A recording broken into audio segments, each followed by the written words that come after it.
maka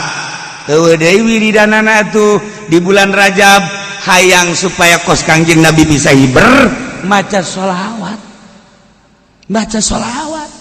sampai sapeting 4444 tuh siapa hiber hayang diberi 4444 geus ditihela we goblok hayang nama meureun baca sholawat tilu haju hiber mana aya saya sholawat kalau malam tasbih siap-siapkeun jang isukan tali na kencengkeun loba boga tasbih geus aya batur hayangan jual lain tasbih jualan tasbih nah sholawat teh nu mana nu urang resep eta akur jeung urang obat ge ieu obat bagus jeung dokter ieu obat bagus can pugu akur ka jeung urang darahna tensina kan diakurkeun heula ternyata oh ieu mah paramek akurna nu ieu mah bodrek nu ieu mah prokol nu ieu mah itu padahal mah kolot tapi bodreksin beda atuh geus kitu bae pengobatan wah aneh ieu sih mah make bodreksin cager wallahu alam aing mah asal bodreksin cager berarti jiwana kanak-kanak ya budak nah baca sholawat loba-lobana sok ngeunang bae urang saminggu dicoba cek kiai sapoe sapeting 4444 aing laksana gendang saminggu coba orang kikituan aing hiber tante ieu mah keur dongeng doang ulah maca sholawat hayang bisa hiber atuh ulah hayang menang ridho Allah subhanahu wa ta'ala geus menang ridho Allah ku Allah dikumahakeun ge kumaha ulah besi boga urang maca sholawat dah hayang bisa berulah hayang teterak ditembak lah aja paeh-paeh bae hayang maju usah lah jangan maju usah dengan ngadon ulin doang jauh duit nu aya ge tilok dibangunkeun ka masjid kamu sholat tilok ieu mah cenah kumaha mah hayang bisa ibadah we cenah ieu naon supaya maju usaha nu aya ge tilok berarti ngabohong mentak lolobana pang gede-gedena ngabohong mah pedagang sebabna ka kiai minta doana supaya maju cenah jang ibadah boro-boro geus aya mah hati ieu lain ka kiai masjid sia mah ka aing suzon bae goblok masjid salat haji sekali nah maca sholawat nu loba berang penting baca sholawat bae deuk sholawat munjiat deuk sholawat kamilah atawa nariyah kamari sholawat nariyah teh horenganan ciptaan Ibrahim At-Tazi makomna di ditu di Maroko masyaallah di Pes nah eta nu sok urang dibaca Allahumma sholli sholatan kamilatan wa sallim salaman taman nasina Muhammadin ladzi tanhalu bihil uqad wa tanfariju bihil qurbat tuqda bihil hawaij dunalu bihil raghaib husnul khatimi wa yustasqal ghamam abah madi dieu ngaijazahkeun wa yustasqal ghamamu biwajhil karim kamari ngadeng itu wa yustasqal ghamam picung gentur mah wa yastasqil ghamamu kula ijazah dipicung yang baden wa yastasqil ghamamu yang nuh wa yastasqil ghamamu tapi kiai-kiai nu lain diurangi wa yustasqal ghamamu lah cenah daripada kitu mah kula moal maca tolol teh coba diributkeun wa yustasqal jeung wa yastasqil moal maca ieu mah aya ge deuk wa yustasqal wa yastasqil penting maca ieu mah lain riweuh kieu mah ngadengeuna ge moal maca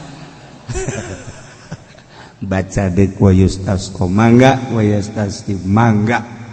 kula ijazah wa yastasqi dipicung di guru kula keresek lantaran menang dipicung gentur wa yastasqi di dia abah mau wa yustasqal ghamamu biwajhil karim wa ala alihi wa sahbihi kullamatu wa nafasin bi kulli ma'lum lobaan wa yustasqa nu maca jeung wa yastasqi ternyata di Maroko na wa yustasqal ghamamu Ibrahim At-Tazi jadi Tazi dia ngaran lembur Ibrahim urang Taz geus eta teh salah ngangaranan kudu nama sholawat At-Taziyah kamilah At-Taziyah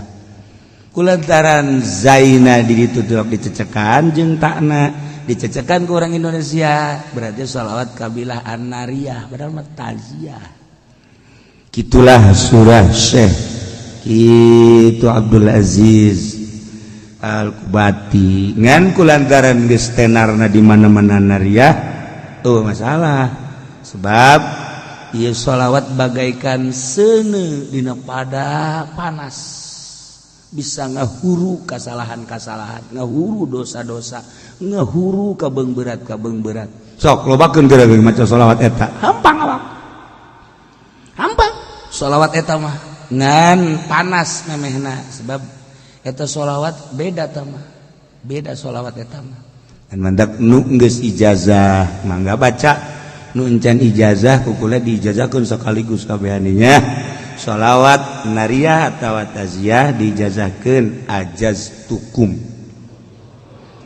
mobil tu nikah biar saya bisa nangan nikah doang. Nah baca saloba-loban cenah kiai kudu bisa sampai sabeting 4040 sebetulnya saminggu atuh saminggu 4444 Kiai kok eta 4444 emang ku masih bisa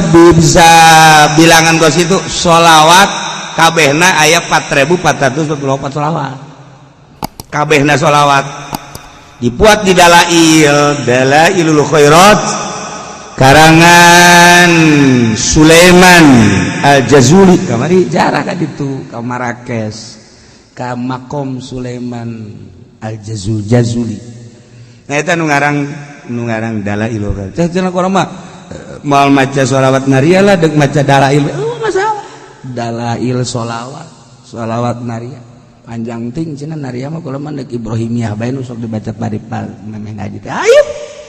Sholli ala sayyidina Muhammad wa ala kama shallaita ala. Kita ke panjang ting cenah kieu kula mah deuk Allahumma sholli ala sayyidina Muhammad bae. Masalah. Da cenah kula mah Allahumma sholli ala sayyidina Muhammad wa ala Muhammad ge bari ngedeng mah masalah. Cina gula mah bari ngedeng ge lah deuk sameunang dah. Hayu. Tungtungna teu maca ieu teh jelema tah. Asal geus ka dieu ge nyedak kana moal maca. Lain ngawungkulkeun di bagus-bagus edahan di rendah-rendah. Ieu teh mutiara. Eueuh hiji mutiara anu ditembrak-tembrak di sisi jalan. Sanajan loba tukang cincin hating lain mutiara. Di etalase moal aya mutiara. Mutiara mah ditendina ge di wadah ke lamun anu nanyakeun ge dilebeungeut lain ngawungkulkeun di bagus-bagus edahan di rendah-rendah ieu teh mutiara eueuh hiji mutiara anu ditembrak-tembrak di sisi jalan sanajan loba tukang cincin hating lain mutiara di etalase moal aya mutiara mah ditendina ge di wadah ke lamun anu nanyakeun ge dilebeungeut. Misalnya Haji Pendi di Jakarta nanyakan mutiara beungeut kieu mah potongan malik keluarga beungeut kieu mah alah paling hebat ya beungeut kos kieu mah ieu mah Sulaiman Kurdi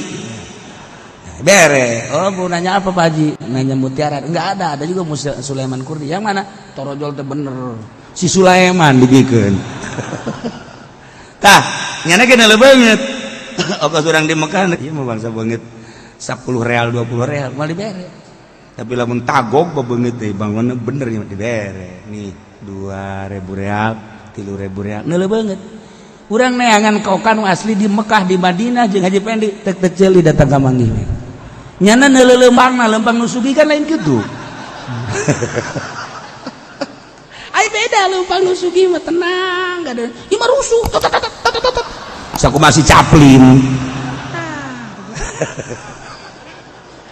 Tegep nu sugih mah lempangna ti lagu urusan kos kitu. Dijauh kene wah ieu sugih ka beda lirikna beda lempangna tenang tilok teter-terkan kos kitu. Nah nanyakeun kok kan asih moal aya tapi lamun teh jeung nyana aya eta ka modelanana ka kos kitu. Nah ieu mutiara ge sarua urang lamun sholawat teu nganggap mutiara macana sambarangan tapi lamun urang nganggap ieu mutiara masyaallah mandi heula urang lantaran tas jeung pamajikan ya pasti mandi lah lain baca sholawat berarti mah baca sholawat khusus mandi nawaitu lamun beuting nawaitul ghusla lis salamah wal afiyah terus urang wudu suruh salat maca sholawat ieu mutiara mun urang teu nganggap bahwa ieu sholawat mutiara urang sambarangan maca tapi lamun ieu lain sambarangan ieu mutiara loba waliullah ku maca sholawat ieu bisa nyaba ka alam malakut loba waliullah ku sholawat ieu bisa naon kitu ngaranna dibere ilmu laduni loba wali-wali Allah sholihin naon eta anggapan sholawat ieu mutiara lamun teu nganggap sholawat mutiara urang api lain bae tapi lamun urang maca sholawat nganggap ieu istimewa ieu mutiara teu sambarangan jelema boga sholawat ieu jeung teu sambarangan jelema bisa maca sholawat ieu jeung teu sambarangan jelema mun maca sholawat ieu dibere maziah lamun teu nganggap ieu sholawat mutiara moal bisa tapi lamun urang nganggap wah teu pati-pati mantap beda urang macana ge cara nuh maca sholawat teh lah ancan ang baden mun maca sholawat ancan kadenge ku urang ancan 11 memeh Jumat teh kadedengekeun bae maca sholawat kan halu bihil qadu wa tanfariju bil la ancan sebab naon geus nganggap mutiara urang lain Bang Allah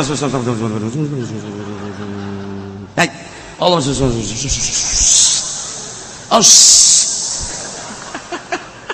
Aisyah baca naon sholawat kan gitu amat Allah udah ngomong teu anggap jana teu anggap naona sebab teu anggap ngalamun nganggap mutiara mah kan masyaallah alhamdulillah bisa 11 ya luar biasa Allah ningalikeun memperhatikeun jeung ngadengikeun ka sholawat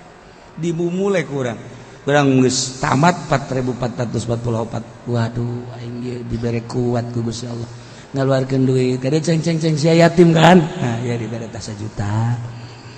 yo sia yatim piatu ya 1 juta sia abi mah rangda ye abi mah rangda ngorak nah 5 juta sia mah ye coba nomor SMS sabaraha siapa sodakoh teh sok aja efek samping tah ieu anggap mutiara sebab gua lagi sok ningali jelema maraca salat teu nganggap mutiara naonan anggap mutiara lamun urang kos urang boga wiridan naon gara-garana hizib teu nganggap mutiara malah naonan urang boga wirid ti guru al ayat saayat 2 ayat tapi teu nganggap mutiara naonan komo ieu mah wahyu anggap ieu mutiara wah ya Allah urang apik macana moal kebel karasa nah urang baca sholawat di jero bulan Rajab dari khusyuk anggap sholawat ieu mutiara ulah nganggap sepele ka sholawat lamun urang nganggap sepele asal maca bae moal karasana naon tapi urang dianggap mutiara masyaallah kari urang ya Allah ya Rabbi dibere bisa ya maca ieu dibere kuat ya Allah lain abdi nu misakeun jeung lain abdi nu nguatkeun Gusti ya Allah abdi geus dibere karomah ku Gusti dibere karomah teh artina kamulyaan bisa maca bisa kuat eta karomah nu mentak urang neangan karomah teh lain kudu bisa hiber urang neureun karomah teh lain kudu jelema bisa ngapung lain bisa silem lain karomah nu paling hebat diri urang dibere daek salat eta karomah ketika urang salat ya Allah ya Rabbi Gusti ieu teh nganang Gusti salat abdi dibere kuat batur nu garaga ge teu kuat abdi mah dibere kuat berarti abdi geus dibere karomah ku Gusti aing wali ieu tah aja sok tungtungna jora jasa sia mah sok aju ngawalikeun maneh ieu keur carita penghormatan ti Gusti Allah urang dibere kuat salat dibere kuat ngaji teh urang dibere darah rek ngaji ieu karomah ti Gusti Allah tatangga urang nu gagah nu gendut anu gembul teh daekeun ngaji urang mah anu dahar hese tapi ngaji ieu meureun ku gara-gara hese dahar jadi ngaji karomah ieu ti Gusti Allah daek ngaji diuk set ngadengekeun lamun lain boga kamulyaan ti Gusti Allah mal kuat nah hayang nyaho ka karomah urang dibere daek ibadah eta karomah paling rendah paling gampang paling deet eta adalah urang dibere daek ibadah eta karomah ti Gusti Allah hayang nyaho karomah mata eta kos kitu ngan haju ulah sok ngawali-wali urang kasalaman teh jeung tetangga urang nu teu salat sia nyaho ka wali naon nya wali mah kudu boga karomah sakumaha nabi kudu boga mujizat mana sia karomah sia teu salat aing salat aing tah dibere karomah ku Gusti Allah daek salat eta wali aing ye cak anu disasalaman teh salat sia husutan teu tah mun pelbah husu aing teu teu lain karomah tah mah kos kitu mah penghinaan tu Gusti Allah kan sia pinter amat daripada sia salat teu husu mendingan aing teu salat waduh jadi ribut tungtungna nah geus ulah gaributkeun salat jeung teu salat pokona urang dibere daek ibadah ieu adalah karomah ulah hese-hese eta kos kitu karomah paling rendah tinggal diperbaiki salat urang diperbaiki ngaji urang diperbaiki engke karasa aya perbedaan nah ieu mah sakadar pangeli-ngeli isuk tanggal hiji Rajab menurut falaqat isulamun nairen isuk tanggal hiji adapun anu nanggalkeun minggu dan mangganya ngakeun ieu mah kula berdasarkan sulamun nairen isuk mulai isuk urang puasa 27 mun kuat leuwih bagus asa ulah sebulan kurang sakumaha tadi sakuatna urang mudah-mudahan urang gabehan dibere kuat dibere daek dibere ikhlas supaya puasa urang jeung sholawat urang ibadah-ibadah nu lain bisa ku urang kapanggih di alam akhirat sehingga jadi jembatan keselamatan urang ti mahsyar nepikeun ka surga Allah Subhanahu wa taala.